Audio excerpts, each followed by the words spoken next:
make, because they only make 5% of their electricity from hydropower. But what we really are interested in, and we have decided to do, is that on our plant in Belgium there will be sun panels, so there will be sun energy. We will use wind energy. We are installing now biomass installations with 2 of our big plants. We want to use geothermal energy and another form. So we hope to be able to use all these different energy sources to get things done. I presented this also to Sir Mark Moody Stewart, who used to be CEO at Shell, at his apartment at the Thames, where he is now. And I showed this to him, and well, he was so far impressed. And I said, okay, use renewable energy in all stages of the cycle. And I told him, the last thing we should do with oil is burn it. Today, it will take 115 years before all the oil is gone, if we go on like the way we currently do. But maybe it will be 200 years. But there's no reason why it cannot be 2,000 years, because oil is a very precious material. But we have to be very smart about that, make great products and materials out of it, and then reuse them endlessly.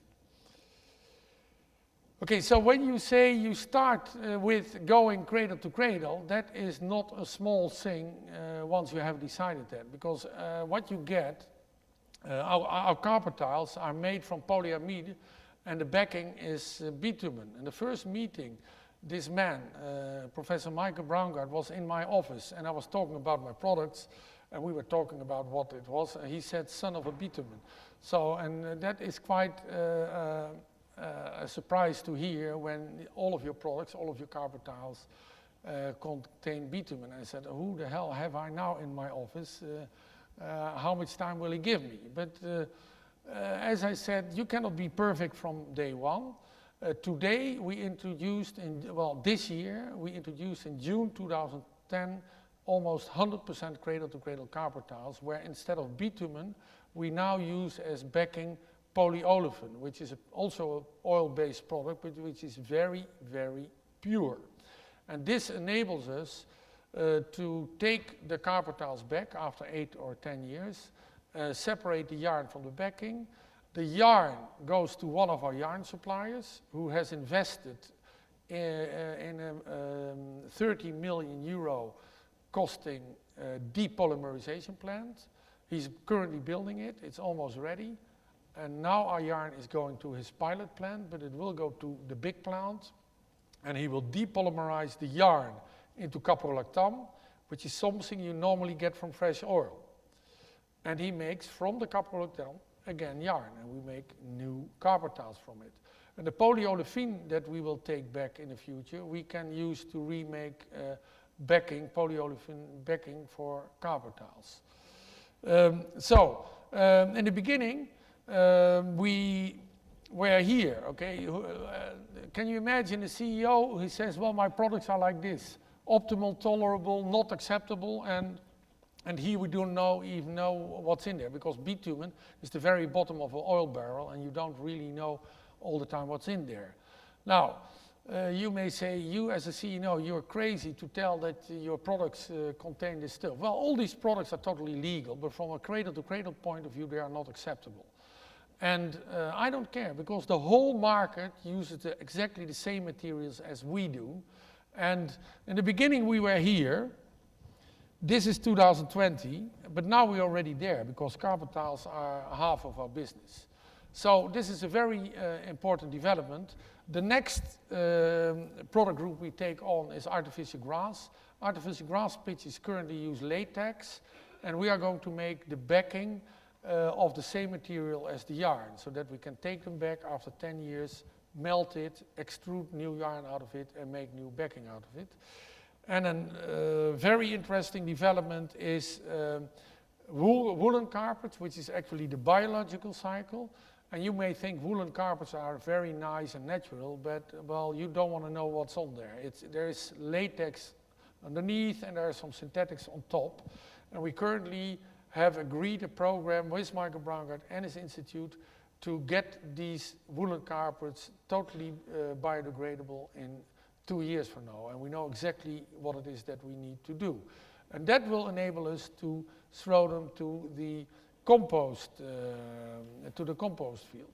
Now, the last thing I'd like to talk about is the take-back system, because it's one thing to make very pure products with very pure materials, but if you don't take them back, it won't work. Now, the Carpet and Rug Association, the European Carpet and Rug Association, started a carpet recycling program 5 years ago. They spent 5 million euros on it and nothing happened. What we have decided is that we now have set up a new division, which is a so-called carpet recycling division. And we today take any carpet tile from any competitor back. And we have developed in the past 2.5 years equipment, technology to separate the yarn from the backing. The yarn goes to the yarn supplier I was talking about before, and the bitumen goes to the roadworks. Now, do you know what happens with carpets, synthetic carpets today in the UK and in France and in the US? They all are thrown on the landfill every single day here in this country. In Germany, the Benelux and Scanda, they are being incinerated for power plants of the cement industry, which is a bit better, but it generates CO2. But what we do, we take them back, we separate them, remake yarn out of it, send the bitumen to the roadworks, and then only the rest fraction we will send to the cement industry. Now, and that is something which we can make a business of, and we believe we can make at least as much money with that as making carpets. Okay, now this is the cycle. Ideally, this will be in 8 to 10 years from now. It will go round and round. And now the bitumen goes to the cement industry and the roadworks. One last thing about it. Our customers, do they love this? Our customers love this. I mean, 80 to 90% of the people who hear this, governments or companies, they all have a corporate social responsibility program. They all have a sustainability program. It normally, AP Dow Jones Index, Sustainability Index is all about less CO2 and less energy use. And here they feel they have a very tangible thing they can do to give better content to their sustainability policy.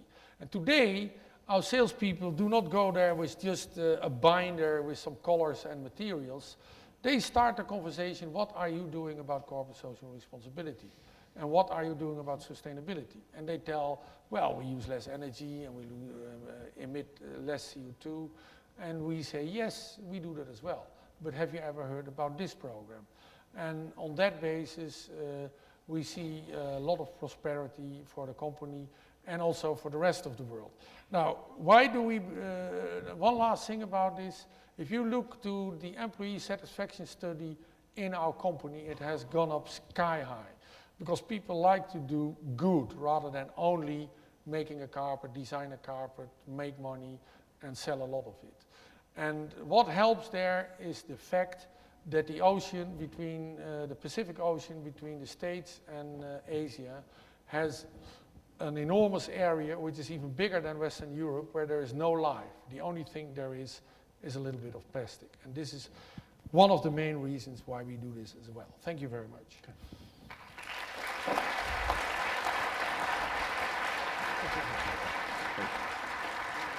Yes, yes, yes.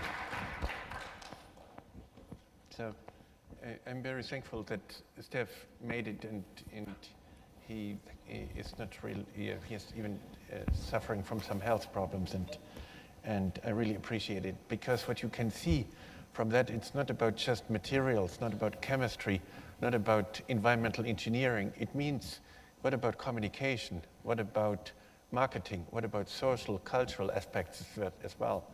And you see it works. It works. It's just it's a business concept. Because what you see here is that you see, if you don't need to be perfect. You are not perfect as well. But you say, hey, this is where I want to be in 2020. And now, dear customer, the more you buy, the quicker we are. Yeah? Buying becomes a good thing. Yeah? And definitely, for some purposes, yeah, the company Deso needs to sell bitumen-based carpets. Yeah? For the next 2, 3, 4 years. Yeah? Even when you buy a bitumen-based carpet, you help. Yeah? Normally you would say, do I really need a new carpet? Could I wait another year? Could I clean it? Yeah, and this maybe would need a new carpet here, yeah, sure. But but overall, yeah, here it is clear, the more you buy, the quicker the company can change. Yeah? The customer becomes your change agent. Before, your customer is your enemy, keeping you away from being zero. Now your customer helps you changing the company. That's why all the faculties which you can see here are important for Cradle to Cradle. It's not just a tiny little technical thing. Yeah? So on one side, what Steph shows, we definitely want to minimize our bad footprint. Using fossil fuels is just stupid for heating, yeah, or for transportation. But this is only the smallest thing. And your highest goal here is to be zero. Yeah? And that's not very attractive. Do you want to tell your customer, be zero? No. What about a positive footprint? So it's about doing the right things. Yeah? And that's the first thing what matters. So it's not a triple top line, it's a triple bottom line. Yeah, what people talk traditionally. Yeah, but we talk about a triple top line. Isn't it amazing? People want to be good for economy, they want to be good for society, and they want to be less bad for the environment. There's a logic problem in it. So every waste equals food, but every food equals food. It's only nutrients. Everything, but even when you talk about waste equals food, we still think about waste. Yeah? It's like when I tell you, don't think about a pink elephant, you think about a pink elephant. Yeah? So that's why food is food. I only put it in that phrase that you understand the thinking behind it. Using current solar income, celebrating diversity. Yeah. Everything becomes a nutrient. Yeah. Everything what gets consumed, like food, like detergents, like brake pads, like shoe soles, needs to be designed to go in biological systems. When you optimize the wrong systems, you make them perfectly wrong. The tire dust is one of the most dangerous things you can inhale. There are about 600 chemicals being used to make tires. 500 of them should never go to the environment. Now, because of eco-efficiency, the tires last much longer. Now the particulates can be inhaled much easier. Yeah. We lose 5 years of our lifetime expectation by inhaling small particulates. Passive smoking is completely irrelevant compared to inhaling small particulates. That doesn't mean to stop to inhale smoke. No, it stinks as well. But why don't we really protect people against inhalation of small particulates from tire dust, for example? So everything what gets consumed needs to go in a biological system. Can you imagine, this is the first black in human history which we designed for European manufacturer, which can go in biological systems and is designed for skin contact as well. We do materials for skin contact, yeah, for mainstream producers. Here, for example, a biological nutrient material is, normally when you make a chair like you sit on, the pieces you cut off are so toxic that they need to go into hazardous waste incineration. It's regulated by the European Union. So, but when you sit on your chair, and I have been prolonging my first part a little more for Steph, so we take a little extra time. So you were not in time, Steph. Yeah.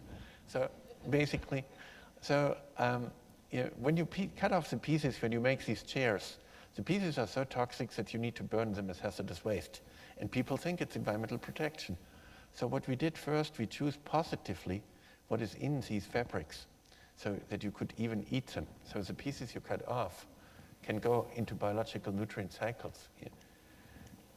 So the pieces you cut off can go in, all the new Airbus comes with our edible fabrics. So in case your airplane falls down, you have something to eat as well.